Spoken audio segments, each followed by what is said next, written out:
Hi viewers, আশা করি ভালো আছেন। তো ভিউয়ার্স, আমরা যারা নতুন ব্লগার রয়েছি তাদের প্রধান উদ্দেশ্য থাকে কিভাবে অ্যাডসেন্স অ্যাপ্রুভাল পাবো। অ্যাডসেন্স অ্যাপ্রুভাল পাওয়ার জন্য অনেক কিছু মেনে একটি ওয়েবসাইট তৈরি করতে হয়, যেটা নিয়ে আগেই একটি ভিডিও আপলোড করেছি। ভিডিওটি দেখতে চাইলে উপরে আই বাটনে ক্লিক করে ভিডিওটি দেখে নিতে পারেন। ওয়েবসাইটে পোস্টগুলোর উপর অনেকাংশে নির্ভর করে ওই ওয়েবসাইটে অ্যাডসেন্স অ্যাপ্রুভ পাবে কিনা। এখন কথা হচ্ছে, পোস্ট আমরা সবাই লিখি, কিন্তু অ্যাডসেন্স অ্যাপ্রুভাল পাওয়ার জন্য এবং এসইও ফ্রেন্ডলিভাবে পোস্ট লেখার জন্য একটি পোস্ট কত ওয়ার্ডের হতে হবে। আজকের ভিডিওতে বলে দিব কত ওয়ার্ডের পোস্ট লিখতে হয়, পোস্টগুলো কত ওয়ার্ডের হয়েছে তা কিভাবে চেক করবেন, ইত্যাদি ইত্যাদি। তাই ভিডিওটি শেষ পর্যন্ত দেখতে থাকুন। আর এখনও যদি এই ভিডিওটিতে একটু লাইক করে না থাকেন তাহলে অবশ্যই একটু লাইক করে দিবেন। আর এমনই blogging tips and trick, online income, SEO related video পাওয়ার জন্য এখনই এজিএস 420 চ্যানেলটি সাবস্ক্রাইব করে পাশের বেল আইকনে ক্লিক করে অল সিলেক্ট করে দিন। তো চলুন ভিডিওটি শুরু করা যাক। তো ভিউয়ার্স, আমরা মনে করেন একটা পোস্ট এভাবে লিখে ফেলি, তো পোস্টটা লেখার পর সাজিয়ে গুছিয়ে নিই। তো আমি আপনাদের দেখানোর জন্য জাস্ট একটা পোস্ট এখানে আমি কপি পেস্ট করে রেখেছি, কিন্তু আপনারা ভুলে কখনো কপি পেস্ট করবেন না।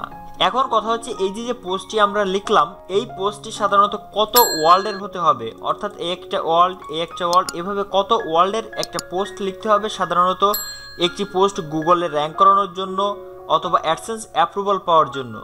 তো আপনি সর্বনিম্ন 350 ওয়ার্ডের পোস্ট লিখতে পারেন, তবে যত বড় পোস্ট হবে আপনার ক্ষেত্রে তত ভালো হবে, কারণ যত বড় পোস্ট হয় ওই পোস্টটি গুগলে র্যাঙ্ক করার সম্ভাবনা তত বেশি থাকে এবং অ্যাডসেন্স অ্যাপ্রুভাল পেতেও সুবিধা হয়। আপনার পোস্টগুলো যদি ছোট ছোট হয়ে থাকে, অর্থাৎ অল্প অল্প করে যদি আপনি পোস্ট লেখেন, তাহলে ওই ওয়েবসাইটে কিন্তু অ্যাডসেন্স অ্যাপ্রুভাল পেতেও সমস্যা হয় এবং এই পোস্টগুলো গুগলে র্যাঙ্ক করাতেও অনেকটা সমস্যা হয়। তাই আপনারা চেষ্টা করবেন যে টপিকের উপর একটি পোস্ট লিখবেন, ওই টপিকের উপর পূর্ণ ধারণা দিয়ে পোস্ট লেখার জন্য, অর্থাৎ একজন ভিজিটর যখন ওই পোস্টটি পড়ার জন্য আসবে, যেন ওই পোস্টটি পড়ে তাকে ওই টপিকের উপর দ্বিতীয় কোনো পোস্ট আর না দেখতে হয়। আপনার করা একটি পোস্টের মধ্যে যেন তার সমস্ত প্রশ্নের উত্তর সে পেয়ে যায়। এভাবে আপনারা ডিটেলসে একটা পোস্ট লেখার চেষ্টা করবেন। তার মানে এই নয় যে আপনি অযথা কিছু লিখে লিখে এখানে পোস্টটি বড় করবেন। আপনার মূল বিষয়গুলো বিস্তারিতভাবে লিখে আপনি আপনার পোস্টটিকে সুন্দর করে সাজিয়ে গুছিয়ে লিখবেন, যাতে একজন ভিজিটর ওই পোস্টটি পড়ে আপনার অন্যান্য পোস্টগুলোতেও তার পড়ার ইচ্ছা জাগে। এখন কথা হচ্ছে, আপনি তো একটা পোস্ট মনে করেন এখানে লিখলেন, লেখার পর এই পোস্টটা কত ওয়ার্ডের হয়েছে এটা আপনি কিভাবে বুঝবেন? তার জন্য কি আপনি এভাবে একটা ওয়ার্ড এভাবে কি গুনবেন? কোনো দরকার নাই। আপনি সরাসরি গুগলে গিয়ে সার্চ করবেন ওয়ার্ড কাউন্টার লিখে সার্চ করলেই ফার্স্টে দেখতে পাবেন একটা ওয়েবসাইট চলে আসছে, worldcounter.net। আপনারা জাস্ট এটাকে ওপেন করবেন। ওপেন করার পর এখানে দেখতে পাচ্ছেন একটা বক্স চলে আসছে। তো এখান থেকে আপনি আপনার পোস্টটি পুরোটাকে সিলেক্ট করবেন। তো দেখেন আমি এখানে পুরো পোস্টটি সিলেক্ট করলাম এবং এখান থেকে কপি করে নেবেন। তো আমি এখান থেকে জাস্ট কপি করলাম। কপি করার পর আপনার জাস্ট এই বক্সে আপনারা পেস্ট করে দিবেন। এই বক্সে পেস্ট করে দিলে এখানে দেখেন আপনার পুরো পোস্টটি কিন্তু চলে আসছে। তো দেখেন যে লাস্টের যে লেখাটি রয়েছে এখানেও কিন্তু আমাদের সেই লেখাটি। এবার আপনার যদি মনে হয় যে আপনার পোস্টগুলো অনেক বড় হয়ে যাচ্ছে, তাহলে কিন্তু এখানে একটা সমস্যা হবে। যেমন এই যে পোস্টের ভিতর 1000 ওয়ার্ডের বেশি কিন্তু আপনারা গণনা করতে পারবেন না, অর্থাৎ 1000 ওয়ার্ডের বেশি যদি পোস্ট হয়ে থাকে সেই পুরো পোস্টটা কিন্তু এখানে ধরবে না। তাই আপনারা কি করবেন, আপনাদের পোস্টটি যদি বড় বড় হয়ে থাকে তাহলে এইভাবে প্যারা আকারে আপনারা কপি করে করে আপনাদের ওয়ার্ডগুলো কাউন্ট করে নেবেন। তো এভাবে প্যারা করে করে আপনারা ওয়ার্ডগুলো কাউন্ট করে নেবেন। আর যদি মনে করেন 1000 ওয়ার্ডের মধ্যেই আছে তাহলে পুরো পোস্টটা কপি করে আপনারা পেস্ট করে দিবেন। তবে 1000 ওয়ার্ডের বেশি হলে আপনারা প্যারা আকারে কপি করে করে এখানে পেস্ট করবেন। তারপর আমি এখান থেকে এই স্পেসগুলো একটু কেটে দিচ্ছি।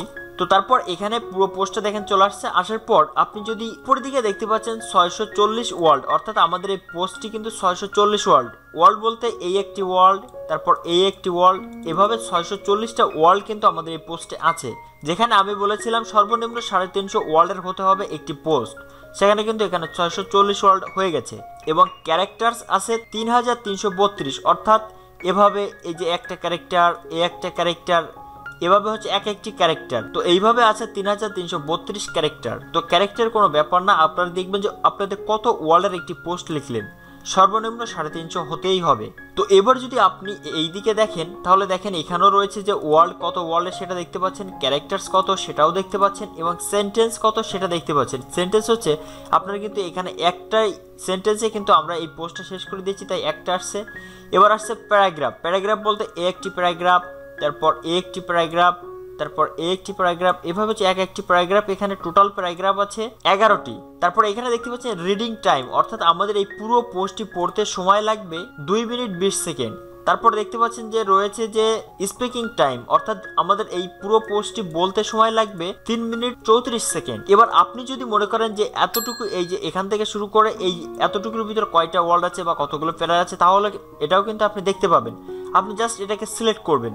সিলেক্ট করে দেখেন এখানে 54টি ওয়ার্ড রয়েছে, 284টি ক্যারেক্টার রয়েছে। তারপর এখানেও দেখতে পাচ্ছেন ওয়ার্ল্ড ক্যারেক্টার যেগুলো রয়েছে সবগুলো আপনারা এখানে দেখতে পাচ্ছেন। পড়তে কতটুকু সময় লাগবে, তারপর এখানে বলতে কতটুকু সময় লাগবে, সবগুলো আপনারা কিন্তু এখানে দেখতে পাবেন। এভাবে সিলেক্ট করলেই হবে। তো তারপর একটু নিচের দিকে গেলে এখানে দেখেন রয়েছে ভিডিও, অর্থাৎ এই যে পোস্টটি লিখেছেন এই পোস্টের ভিতর ভিডিও শব্দটি ব্যবহার করা হয়েছে 17 বার, অর্থাৎ 3%। তারপর দেখতে পাচ্ছেন ইউটিউব, অর্থাৎ আপনার এই পুরো পোস্টটাতে ইউটিউব শব্দটি ব্যবহার করা হয়েছে 14 বার, 3%। তারপর ইউটিউবে ব্যবহার করা হয়েছে 10 বার, মাঝে ব্যবহার করা হয়েছে 10 বার, থেকে ব্যবহার করা হয়েছে 9 বার। এভাবে আপনারা প্রতিটা ওয়ার্ড কতবার ব্যবহার করা হচ্ছে সেটাও দেখতে পারবেন। আপনাদের পোস্টগুলো কত ওয়ার্ড কয় পার্সেন্ট ব্যবহার করা হচ্ছে সেটাও কিন্তু এখান থেকে দেখে নিতে পারবেন। তারপর এছাড়াও আপনি এভাবে কিন্তু সিলেক্ট করেও দেখতে পারেন। তো দেখেন সিলেক্ট করলে এর ভিতর অ্যাড কতবার ব্যবহার করা হয়েছে, মূলত কতবার ব্যবহার করা হয়েছে, এগুলো সব কিন্তু আপনারা এভাবে দেখে নিতে পারবেন। পড়তে কতটুকু সময়, বলতে কতটুকু সময়, সবকিছু এখান থেকে দেখে নিতে পারবেন। তো আপনারা প্রতিটা পোস্ট করার পর এভাবে কিন্তু অ্যানালাইসিস করতে পারেন। তারপর সবথেকে বড় যে ব্যাপারটা একটা পোস্ট এসইও ফ্রেন্ডলি ভাবে লেখার জন্য, সেটা হচ্ছে আপনার মূল যে টপিক, অর্থাৎ কি টপিকের উপর পোস্টটি আপনি লিখছেন, সেই টপিকটি আপনার এই পোস্টে কতবার ব্যবহার করা হয়েছে, কয় পার্সেন্ট ব্যবহার করা হয়েছে, সেটা কিন্তু আপনি সহজেই কিন্তু এখান থেকে দেখে নিতে পারবেন। তো এখানে দেখেন আমাদের যে পোস্টটি ছিল যে ইউটিউব থেকে লাখ লাখ টাকা ইনকাম, এটা কি সত্যি কিনা, বা ইউটিউব থেকে টাকা ইনকাম রিলেটেড, এখানে আমরা এই যে মেইন ওয়ার্ডটি কতবার ব্যবহার করা হয়েছে বা ইউটিউব কথাটি কতবার ব্যবহার করা হয়েছে সেটাও কিন্তু আমরা এখান থেকে দেখে নিতে পারবো। তো যদি এখানে দেখেন ইউটিউব কথাটি 14 বার ব্যবহার করা হয়েছে। তো আমরা আমাদের পোস্টের মেইন যে টপিক, ওই টপিকটি 100 ওয়ার্ডের মধ্যে 5 থেকে 7 বার ব্যবহার করব। তো যদি আমি এখান থেকে এটা সিলেক্ট করি, তাহলে দেখেন এখানে 54 ওয়ার্ড রয়েছে, আর এখানে ইউটিউব ব্যবহার করা হয়েছে 5 বার। তারপর এখান থেকে আমি যদি এতটুকু দেখি, তাহলে দেখেন এখানে ওয়ার্ড রয়েছে 63 ওয়ার্ড, এবং এখানে ইউটিউবে কথাটি ব্যবহার করা হয়েছে 4 বার। এভাবে কিন্তু আমরা দেখে নিতে পারবো আমাদের মেইন টপিকটি কতবার ব্যবহার করা হচ্ছে। তো দেখেন এখানে 103টা ওয়ার্ড রয়েছে, এবং এখানে ইউটিউবে ব্যবহার করা হয়েছে 2 বার। তো এভাবে আপনারা আপনাদের পোস্টটি করার পর সুন্দরভাবে অ্যানালাইসিস করে এসইও ফ্রেন্ডলি ভাবে লিখবেন, এবং পোস্টগুলো সবসময় বড় আকারে লেখার চেষ্টা করবেন, বিশেষ করে অ্যাডসেন্স অ্যাপ্রুভ হওয়ার আগ পর্যন্ত। অ্যাডসেন্স অ্যাপ্রুভ হয়ে গেলে তখন ছোট করে লিখলেও কোনো ব্যাপার না, তবে ছোট করে লিখলে ওই পোস্টটি গুগলে র্যাঙ্ক করতে অনেক সমস্যা হয়। তো আশা করি আজকের ভিডিও টপিকটি ভালোভাবে বুঝতে পেরেছেন। বুঝতে যদি কোনো রকম সমস্যা হয়ে থাকে তাহলে অবশ্যই কমেন্ট করে জানাবেন। এছাড়াও সরাসরি আমাদের ফেসবুক পেজে নক করতে পারেন। এতক্ষণ সাথে থাকার জন্য অনেক অনেক ধন্যবাদ।